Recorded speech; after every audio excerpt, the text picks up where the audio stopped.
Hey guys, welcome back to Replay Factor. You're watching Attack of the Casuals, and today we are going to play, just for a little bit, Driveclub VR. And this, I believe, is one of the launch titles for the PSVR, and it really got a bad rap right off the bat because I believe, when this game first came out, people's expectations of VR were all over the place, and they were comparing the graphics of a VR game to that of a flat screen game. And of course, when you go to VR, you're surrounded by everything, and it takes a lot of processing power to have a fully 3D environment that you can be in. And I think people, we've seen a bunch of PSVR games over the past 2 years, and our expectations for what a VR game ought to look like are more realistic today. And after I haven't played Driveclub VR for a little while, and I picked it up again yesterday, and I was like almost blown away, to be honest with you. It's like, whoa, this game looks a lot better than I remember. And I think if this game just came out, like maybe over the past couple of months or even this year, I think that people would be quite impressed by how good this game really looks. So I'm just gonna pick a car here. Any car. The McLaren is a good one, but I don't like driving. See, I haven't unlocked too many vehicles. I sort of had to start over. I've unlocked a lot more than this in my previous playthrough, but let's go with the McLaren.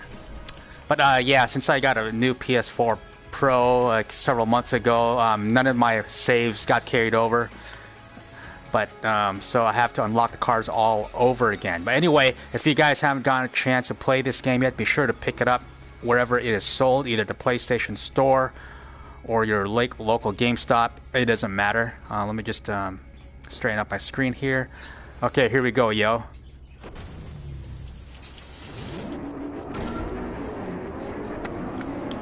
Yeah, this game looks so realistic compared to a lot of other VR games, and it doesn't get enough credit. And also another thing I forgot to mention was when this game first came out, most people didn't have their VR legs yet, and it's a launch title, and people were calling this like one of the most motion sickness inducing games.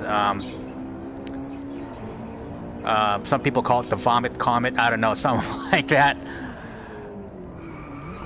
But yeah, if you don't have your VR legs yet, and you play this game, it will make you motion sick. It made me motion sick when I first played it. I'm actually one of the more susceptible to motion sickness than others, but I fought through it. I could only play at first like a couple minutes at a time before I would start getting a headache. Then I built up my resistance to the motion sickness in VR and got used to it. And no motion sickness at all today from this game anyway. And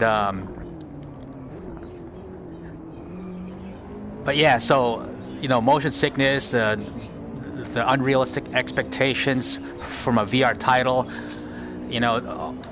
that really resulted in this game getting pretty bad reviews at launch. So, which is unfortunate, and I wish a lot of these people who reviewed this originally would sort of go back and try playing this game again, and they would realize how awesome this game truly is, for a PSVR title, and even PC VR, to be quite honest. And not only that, it's a full-featured game. It has a campaign, over 100 cars to unlock, dozens of tracks, I believe. And everybody's just passing me here because I kind of suck. I'm just using a controller to play this game. Some people actually use a racing wheel for this, and I will buy a racing wheel specifically for this game. I would have, I would have, but I still might. But whatever wheel I end up getting, I want to make sure it's compatible with the PSVR 2 or the PS5. It's going to be announced officially very soon. People are saying that it's coming out in October, which is only 5 months away. I'm really excited for the PS5 and what the PSVR 2 will bring to the table, because Sony's just a wizard when it comes to making games, and the PSVR has no business being as competitive as it is with the high-end PC VR gaming. And yeah, Sony 7th place, great. See if I can do like a Hail Mary here, but Sony did a fantastic job just squeezing every ounce of juice from the PS4. Whoa, what was that? That guy just totally cut me off. Why'd you do that, loser? He just totally swerved in front of me, man. What a hater. Here we go, that's what you get. That's how you do it. That's how you pass like a pro. Or not really, but you know. Nice. Oh, what a horrible turn. Yeah, I haven't played this for a while, and you know, this is not really a sim racer, but you know what really makes sim racing, you know, I think that's up for debate. I think this is realistic in the sense of immersion, the sense of feeling like you're inside a vehicle. The handling, well, I guess not so much, but it's, you know, I mean, that's still all in your head. Whether a car is handling really realistically.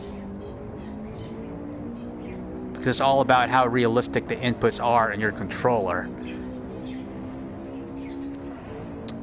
And I like myself, you know, I like racing sims. I like the Forzas of the world, and even the other one, what's that, Project Cars. But those things are just a nightmare to control with a regular controller, you know what I'm saying? And I don't think I've ever spun out in my life going 20 miles an hour in a corner. And that's certainly one of the things you're going to have to deal with if the first time you ever play a sim racer using a controller. Not very realistic if you ask me. So, but here the feel is just right. So does that make it realistic? I don't know. What is realistic is how badly I'm doing even against semi-pro AI. And there you go, folks. And this game is awesome. I wish you guys would really give it a try. I don't know. I might have time for one more race here. Did I unlock anything? Continue, it says. Let's do one race, a quick one. Let's go to Norway. How about India? Or Chile? Let's do Chile. Let's do a different car. Let's try that guy. See how he drives in Chile. But yeah, this game's awesome. You can probably get it for super cheap anywhere. If you can get it anywhere, still. Okay, oh, look at that. The environments are realistic, and it's not as blurry as I remember. I mean, obviously, my standards have changed. You got to have two standards, you know? One standard for pancake gaming or flat screen, and another standard for VR. And for VR, this is actually quite phenomenal looking. And the thing is, people tend to see the downgrade in resolution in a VR game like a step down from flat screen gaming, which, you know, I guess you can look at it that way. But to me, the more I play VR, the way I see it, playing flat screen is a step down from the immersion of VR, and they try to compensate. Oh, hey. Okay, that is bad. And okay, this race is hopeless, and they try to compensate for it with okay, I'll reset. And they try to compensate for it with 4K graphics, but it doesn't compensate enough, if you ask me, for the loss of immersion. Everything's much smaller. You have you're like basically looking through this small window in front of you. It doesn't matter how big your screen is. So for people who haven't tried VR, and a lot of them haven't, a lot of gamers have not, they don't really know what they're missing, and you don't understand VR. You can't critique it unless you've actually been inside a headset, inside a game. Because I know there's a lot of things negative that you can read about VR, you know. and you think you know what you're talking about, and you think you're making an informed decision of not getting it based on what somebody else says about it. But what you really need to do is find a place where you can demo any VR game, whether it's GameStop or Best Buy, if they still do that kind of thing. I know everybody's kind of like quarantined right now, so that's not even an option for a lot of people. But if you still haven't tried VR, you know, you owe it to yourself, because none of the videos that you see on YouTube will do it any justice. Like, absolutely none. You know, even for people who have tried VR and they look at a game, you know, to be honest, VR does not look impressive at all on a screen, and the games look quite ordinary. But once you find yourself inside the game world, it is truly like being in another world. It's not an exaggeration. And this is especially true with racing games. I don't think I can ever go back to racing games again after playing this in VR, because, you know, racing games, I believe, are just meant to be played in virtual reality. Any first-person game, to be honest. Because if you think about it, what's the whole point of the first-person view anyway? The point of it is to make it seem like you're the one, you're the person, you're the character, you're controlling everything. Those are the hands. The hands that you see on the screen are your hands. The weapon that you see on screen is the weapon you're supposed to be holding. That's the whole point. But virtual reality takes that 10 steps further. And once you've taken those 10 steps, there's no going back. You know, so anyway, back to Driveclub VR. Phenomenal PSVR title, especially if you've grown VR legs over the past year, and if you passed up on this game because of the reviews, now is the time to get it. And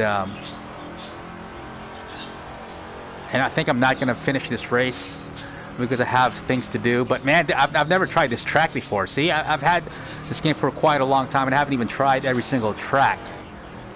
You know, like I said, a fully fledged game, fully featured. Oh, good. I just reached the finish line. All right, I think this is a great place to stop. Thank you guys for tuning in. Be sure to subscribe to my channel. Until next time.